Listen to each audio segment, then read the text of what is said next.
Hello, I'm Maria Varela, and I'm going to go ahead and present today the story of Peter Pan.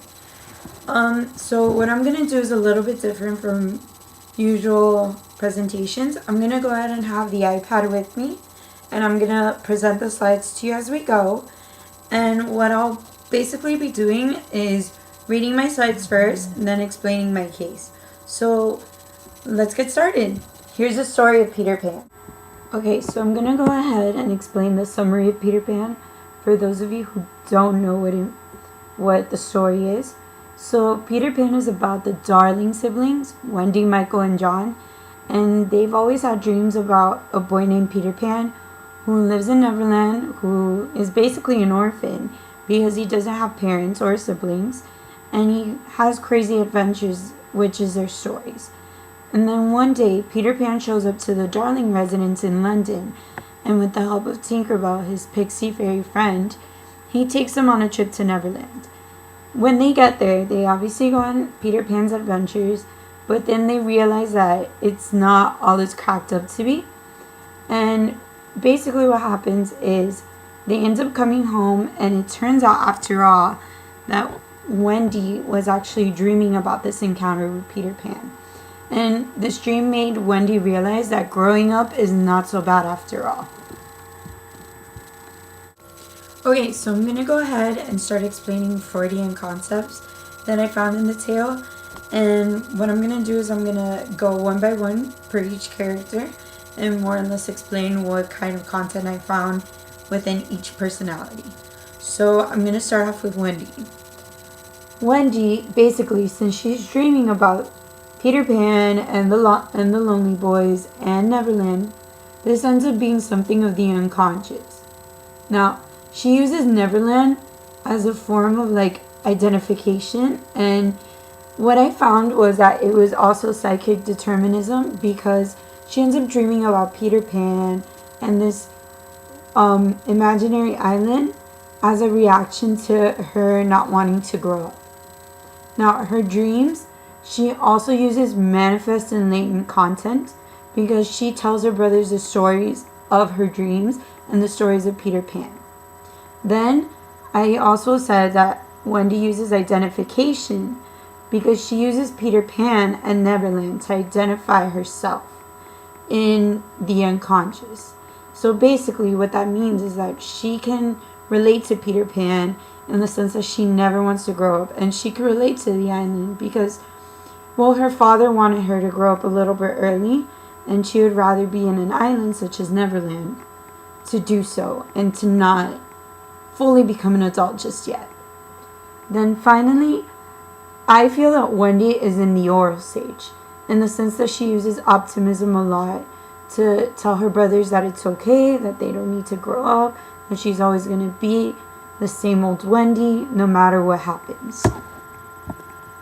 Okay, so next up is Peter Pan, and I found a lot of Freudian concepts when it comes to Peter's personality. And what I found is that he suffers a lot from repression and denial. Peter denies any thought of growing up or any thought of a world where there is adults or anything outside of Neverland. And also he has a tough time associating Wendy with any sexual attraction to her, as you can tell from the picture to the left.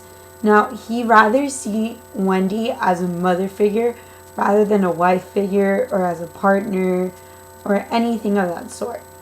I also realized that Peter goes through the anal stage a lot, which is that he's really stubborn to grow up and to become an adult.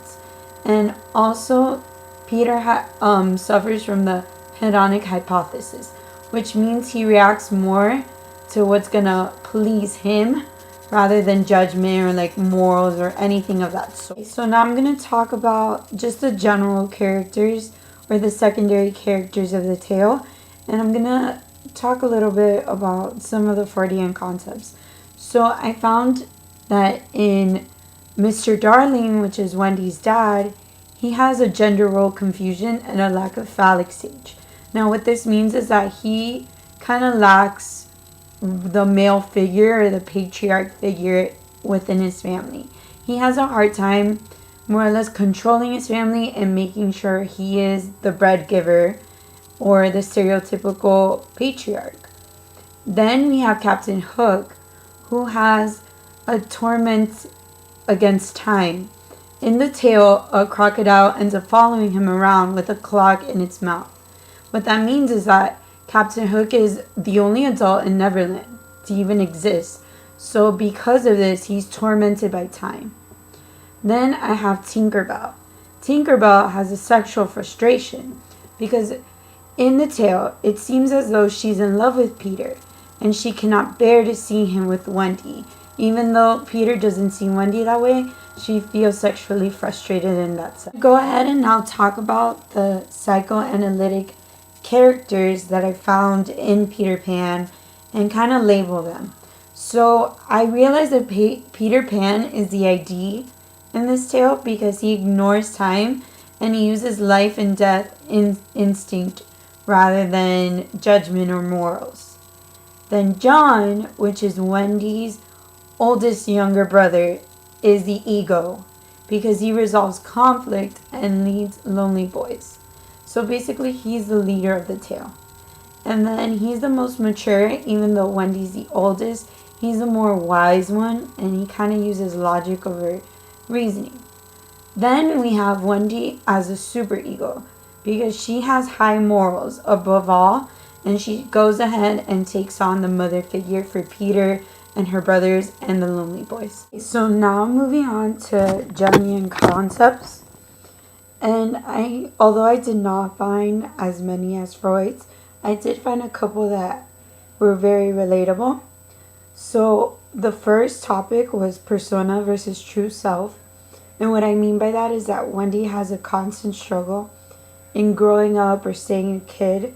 Since she's the eldest, she's the one that goes through it the most. Then I have Peter Pan's shadow, which Young goes ahead and talks about the pure. What that means is that Peter is refusing to grow up in this case. Now, pure it has a negative and a positive side effect. Usually the positive side effect is looking forward to the future, planning ahead. In this case, Peter goes ahead and does the opposite and kind of goes for the present and refuses to look any sense or any direction towards the future. Then Peter also uses his sensation intuition. Now what that means is that he reacts more based on what his intuition tells him rather than using his mind or his morals or his reasoning. And finally, in Wendy's dreams, I found that Wendy has an active imagination because she goes ahead and tells her parents about all these tales about Peter, and they kind of just like laugh at it because it seemed very illogical. The final topic I want to talk about is the archetypes that I found in this tale. So basically, I went ahead and labeled Wendy as a great mother because she goes ahead and takes a role as a mother figure for her siblings, for Peter, and for the lonely boys. Then I have John as a spiritual father since he's kind of the wise one. He's the one that basically leads them in the right direction, and he's practically the leader of the tale. Then Peter, I labeled him as hero and the trickster. Hero because he fights against Captain Hook in all his adventures, and he saves the darlings and the lonely boys from Captain Hook. Trickster because he does schemes against Captain Hook to begin with to even instigate a fight. Then finally I have Wendy as the Matata. Now what does that mean? That means that she becomes in peace with her adulthood by the end of the tale. When she realizes that being a kid for the rest of her life is not so great, she goes ahead and finds the moral of her dreams. And she realizes that growing up is not so bad and that adulthood should be fun.